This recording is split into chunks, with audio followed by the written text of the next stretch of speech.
Praise the Lord. நாள் 70 தியான பகுதி என்னாகமும் 23ஆம் அதிகாரம் மற்றும் 24ஆம் அதிகாரம். 23ஆம் அதிகாரத்தை வாசிப்போமானால் இவை கடந்த அதிகாரத்தினுடைய தொடர்ச்சியாகவே எழுதப்பட்டிருக்கிறது. கடந்த அதிகாரத்தில் பாலாக் பிலேயாம் தீர்க்கதரிசியை இஸ்ரவேல் ஜனங்களில் சபிக்கும்படி அழைத்து வரச் சொல்லுகிறார். பாலாக் பிலேயாமை பாகாலுடைய மேடைகளில் ஏற பண்ணினான். அங்கே இருந்து பிலேயாம் இஸ்ரவேல் கோத்திரத்துடைய கடைசி பாளையத்தை பார்த்தான். அப்பொழுது பிலேயாம் 7 பலிபீடங்களையும் அதில் 7 காளைகளையும் 7 ஆட்டுக்குட்டிகளையும் பலி செலுத்த ஆயத்தப்படுத்த சொல்லுகிறான். அந்த வார்த்தையின்படியே பாலாக் ஆயத்தப்படுத்த பாலாக்கும் பிலேயாமும் ஒவ்வொரு பலிபீடத்தில் ஒவ்வொரு காளையையும் ஒவ்வொரு ஆட்டுக்குட்டிகளையும் பலியிட்டார்கள். பின்பு பிலேயாம், நீர் இங்க பலியண்டையில் நெல்லும், நான் போய் வருகிறேன், கர்த்தர் வந்து என்னை சந்திப்பார், அவனுக்கு வெளிப்படுத்த உனக்கு அறிவிப்பேன் என்பதாக சொல்லுகிறார். இதில் பார்க்கிறோம், பிலேயாம் கர்த்தரை சந்திப்பதற்கு முன்பாக பலிபீடங்களை ஏற்படுத்தி அதில் பலியிடுகிறார். அப்படி என்றால் தேவன் ஒரு மனிதனை சந்திக்க வேண்டும் என்றால் அதற்கு அந்த மனிதன் ஆயத்தப்படுகிறவனாய் காணப்பட வேண்டும். தேவ பிள்ளைகளாகிய நாம் தேவனை சந்திக்க ஆயத்தப்பட்ட ஒரு சமூகத்தில் நாம் வர வேண்டும். பிலேயாம் ஒரு மேட்டின் மேல் ஏறினார். தேவன் பிலேயாமை சந்தித்தார். அப்பொழுது கர்த்தர் பிலேயாமுக்கு வார்த்தை அருளினார். பின்பு பிலேயாம் பாலாக்கிடத்தில் வந்து, தேவன் சபிக்காதவனை நான் சபிப்பது எப்படி, கர்த்தர் வெறுக்காதவனை நான் வெறுப்பது எப்படி என்பதாக கேள்வி கேட்கிறார். பாலாக் இஸ்ரவேல் ஜனங்கள் சபிக்கப்பட வேண்டும் என்று விரும்புகிறான். ஆனால் தேவன் அந்த ஜனங்களை ஆசீர்வதித்திருக்கிறார். எனவே பிலேயாம் தேவன் ஆசீர்வதித்த ஜனத்தை நான் சபிக்க மாட்டேன் என்பதாக சொல்லுகிறான். நாமும் கூட தேவன் சபிக்காதவர்களை, தேவன் வெறுக்காதவர்களை ஒரு நாளும் சபிக்கவோ வெறுக்கவோ கூடாது.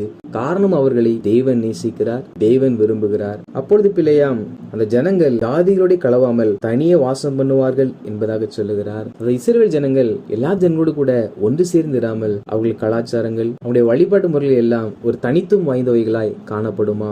எதை காண்பிக்கிறது என்றால், அவர்கள் உலக மனிதர்களைப் போல வாழாமல் தேவன் தங்கள் கற்றுக் கொடுத்த வார்த்தையின்படி வாழ்ந்தார்கள். தேவ பிள்ளைகளாகிய நாமும் கூட மாறுபாடுள்ள இந்த சந்ததிக்கு விலகி வாழ்கிறவர்களாய் காணப்பட வேண்டும். நம்முடைய வார்த்தைகள், நம்முடைய நடைகள் எல்லாம் உலகத்தாரை போல இல்லாமல் நாம் முற்றிலும் தேவனுடைய பிள்ளைகளாய் வாழ வேண்டும். இஸ்ரவேல் ஜனங்கள் அப்படி வாழ்ந்தார்கள். அப்பொழுது பாலாக் பிலேயாமை நோக்கி, சத்துருவை சபிக்கும்படி உம்மை அழைத்தால் நீர்களை ஆசீர்வதிக்கிறேன் என்பதாக சொல்லுகிறான். அதற்கு பிலேயாம், கர்த்தர் என் வாயில் அருளினதையே சொல்வது என் கடமை அல்லவா என்பதாக சொல்லுகிறார்.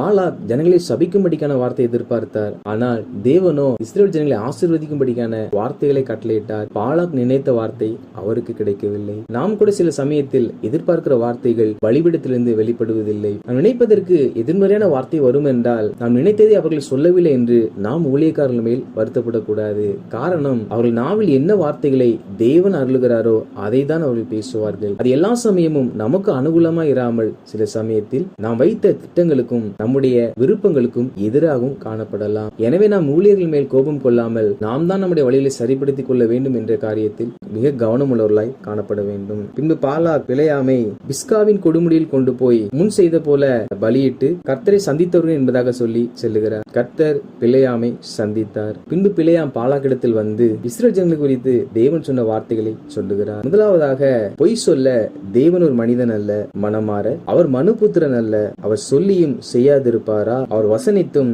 நிறைவேற்றாதிருப்பாரா என்பதாக தேவனை குறித்து அவர் சொல்லுகிறார். அதாவது முன்புதான் கர்த்தர் ஆசீர்வதித்து சொன்னார், பின்பும் கர்த்தரிடத்தில் போய் விசாரிக்கும்படி சொல்லுகிறார். கர்த்தர் ஒருமுறை வார்த்தையை சொல்லிவிட்டால் அதற்கு எதிராய் ஒரு நாளும் அவர் பேச மாட்டார். தேவன் பொய் சொல்ல மாட்டார், தேவன் மனம் மாற மாட்டார், அவர் சொல்லி அதை செய்யாமல் இருக்க மாட்டார், அவர் வசனித்து அதை நிறைவேற்றாமல் இருக்க மாட்டார். அவர் சொன்னால் அதை நிச்சயமாய் செய்வார், அவர் வசனித்தால் நிச்சயமா அதை நிறைவேற்றுவாராம். இரண்டாவதாக பிலேயாம் சொல்லுகிறார், இதோ ஆசீர்வதிக்க கட்டளை பெற்றேன், அவர் ஆசீர்வதிக்கிறார், அதை நான் திருப்பக்கூடாது. அதாவது கர்த்தர் இஸ்ரவேல் ஜனங்களை ஆசீர்வதிக்கும்படி கட்டளையிட்டாராம், அதை திருப்ப கூடாது. இதன் பொருள் என்னவென்றால், யாராலும் அந்த ஆசீர்வாதத்தை திருப்ப முடியாது என்பதாகும். கர்த்தர் ஒரு மனிதனை ஆசீர்வதிக்கும்படி திட்டம் வைப்பார் என்றால் அந்த ஆசீர்வாதங்களை யாராலும் தடுக்க முடியாது. அதை பிலேயாம் இதில் குறிப்பிடுகிறார். மூன்றாவதாக பிலேயாம், அவர் யாக்கோபிலே அக்கிரமத்தை காண்கிறதும் இல்லை, இஸ்ரவேலிலே குற்றங்களை பார்க்கிறதும் இல்லை. இஸ்ரவேல் ஜனங்கள் அநேக பாவங்களை செய்தார்கள், அக்கிரமங்களை செய்தார்கள்.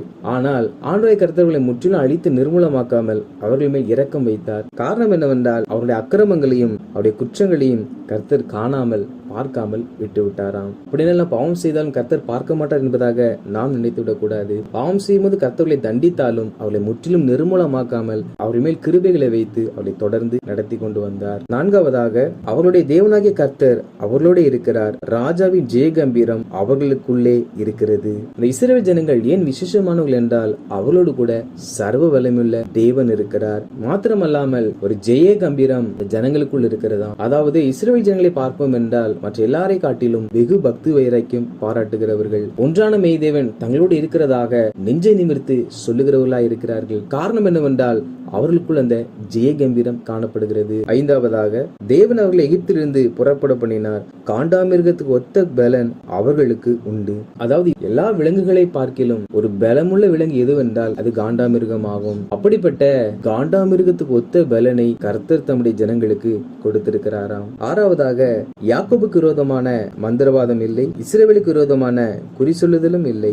தேவன் என்னென்ன செய்தார் என்று கொஞ்ச காலத்திலே யாக்கோபையும் இஸ்ரவேலையும் குறித்து சொல்லப்படும். அதாவது பிலேயாம் தேவனுடைய மனிதன், ஆனால் பாலாக்கோ பிலேயாமை குறிகாரனை போல்தான் பார்க்க ஆரம்பித்தான். எனவே பிலேயாம் சொல்லுகிறார், இஸ்ரவேல் ஜனங்களுக்கு விரோதமாக யார் மந்திரவாதம் செய்தாலும் அது வாய்க்காது, இஸ்ரவேல் ஜனங்களுக்கு விரோதமாக யார் குறி சொன்னாலும் அவைகள் நடக்காது என்பதாக. எனவே தேவனை உண்மையை விசுவாசிப்போம் என்றால் நமக்கு விரோதமான மந்திரவாதமும் இல்லை, நமக்கு விரோதமான குறி சொல்லுதலும் இல்லை. கர்த்தர் எல்லாவற்றையும் ஒன்றுமில்லாமல் மாற்றி போடுவார். மாத்திரமல்லாமல் கர்த்தர் இஸ்ரவேல் ஜனங்களுக்கு என்னென்ன செய்தார் என்பது கொஞ்ச காலத்திலே சொல்லப்படும் என்பதாக அதில் பிலேயாம் சொல்லுகிறார். கர்த்தருடைய ஜனங்களுக்கு என்ன செய்தார் என்றால் அதுதான் நாம் வாசிக்கிற பழைய ஏற்பாடுகள் ஆகும். இதில் ஆண்டவராகிய தேவன் இஸ்ரவேல் ஜனங்களுக்கு என்ன செய்தார் என்பவற்றை குறித்துதான் விவரமாய் எழுதப்பட்டிருக்கின்றன.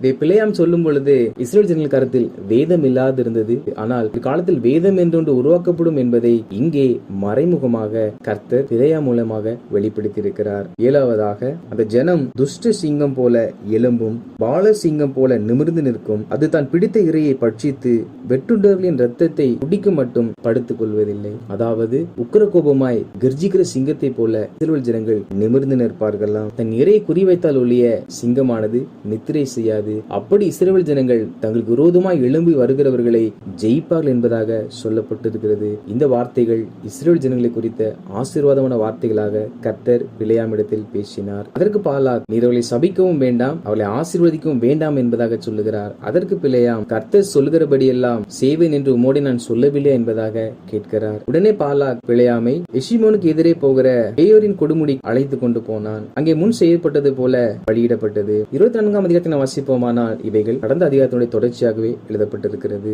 இஸ்ரவேலை ஆசீர்வதிப்பதே கர்த்தருக்கு பிரியம் என்பதை பிலேயாம் அறிந்து கொண்டார். அதாவது தம்மை நம்புகிற ஜனங்களை ஆசீர்வதிக்க வேண்டும் என்றுதான் தேவன் விரும்புகிறாராம். அப்படி ஆசீர்வதிக்கப்பட்ட வாழ்க்கை வாழ வேண்டும் என்று அவர் தன் ஜீவனையும் நமக்காக கொடுத்திருக்கிறார். அப்பொழுது பிலேயாம் இஸ்ரவேல் கோத்திரத்தை பார்த்தபோது தேவ ஆவி அவன் மேல் வந்ததாம். அப்பொழுது பிலேயாம் இஸ்ரவேல் ஜனங்களை குறித்த தீர்க்க தரிசனம் சொல்வதை நம்மால் இதை வாசிக்க முடியும். பாலாக்கோ உக்கிர கோபம் கொண்டு, என் சத்துருக்களை சபிக்க உன்னை அழைத்தேன், நீயோ 3 முறையும் அவர்களை ஆசீர்வதிக்கவே ஆசீர்வதித்தாய் என்பதாக சொல்ல, அதற்கு பிலேயாம், கர்த்தரின் கட்டளையை மீறக்கூடாது. இதோ நான் என் ஜனத்தார் இடத்திற்கு போகிறேன், பிற்காலத்தில் இந்த ஜனங்களுடைய ஜனங்களுக்கு செய்வது இன்னதென்று நமக்கு தெரிவிப்பேன், வாரும் என்பதாக சொல்லி அழைக்கிறார். தேவன் ஆசீர்வதிக்கிறவர்களை தேவனுடைய கட்டளையை மீறி சபிக்க கூடாது என்பதாக இதில் பிலேயாம் சொல்வதை நம்மால் பார்க்க முடியும். அப்படி என்றால் தேவன் ஆசீர்வதிக்கிற அநேக ஜனங்களுமே சூழ இருக்கிறார்கள். நாம் ஒரு நாளும் அவர்கள் நமக்கு சாதகமா இல்லை என்பதற்காக அல்லது நமக்கு விரோதமாய் எழும்புகிறார்கள் என்பதற்காக அந்த ஜனங்களை நாம் சபிக்கிறவர்களாக காணப்படக்கூடாது. காரணம்,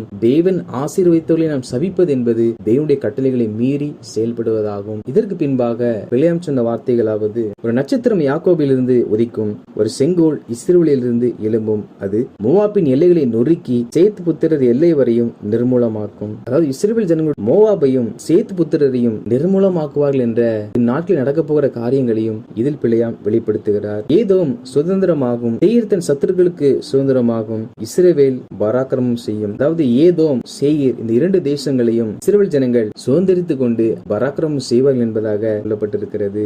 மேலும் அமலேக்கை குறித்து, கேனியனை குறித்து, அசூரையும் ஏபரையும் குறித்து கர்த்தர் பேசின வார்த்தைகளும் இதில் சொல்லப்பட்டிருக்கிறது. இவைகளை பிலேயாம் பாலாக்கிடத்தில் சொல்லி தன்னிடத்திற்கு திரும்பி போனான். வாசித்த அதிகாரியின்படி கர்த்தர் ஜனங்களாகிய நாம் தேவனுடைய வார்த்தைகளை பெற்றுக்கொள்ள வேண்டும் என்றால் அதற்கு நாம் தேவ சமூகத்தில் ஆயத்தப்பட்டு காத்திருக்கிறவர்களாக காணப்பட வேண்டும். மேலும் நாம் மாறுபாடான இந்த சந்ததிக்கு விலகி வாழ்ந்து கர்த்தர் பேசுகிற வார்த்தைகள் நாம் விரும்புவதை காணப்பட்டாலும் நம்முடைய எதிர்பார்ப்புக்கு எதிராக இருந்தாலும் கர்த்தர் பேசுகிற வார்த்தையை நாம் முழு மனதோடு ஏற்றுக்கொண்டு வாழ்கிறவர்களாக காணப்பட்டு கர்த்தருடைய கட்டளைகளை மீறாமல் எந்த ஒரு மனிதரையும் சபிக்காமல் வெறுக்காமல் எல்லாரையும் நேசித்து வாழுவோம். இப்பொழுது கர்த்தர் காண்டாமிருகத்துக்கு ஒத்த பலனை கொடுத்து நமக்கு விரோதமான மந்திரங்களையும் குறிகளையும் ஒன்றுமில்லாமல் அபத்தமாக்கி ராஜாவின் ஜெய கம்பீரத்தை நமக்கு கொடுத்து நம்மோடு கூட இருந்து அவர் நம்மை ஆசீர்வதிப்பார்.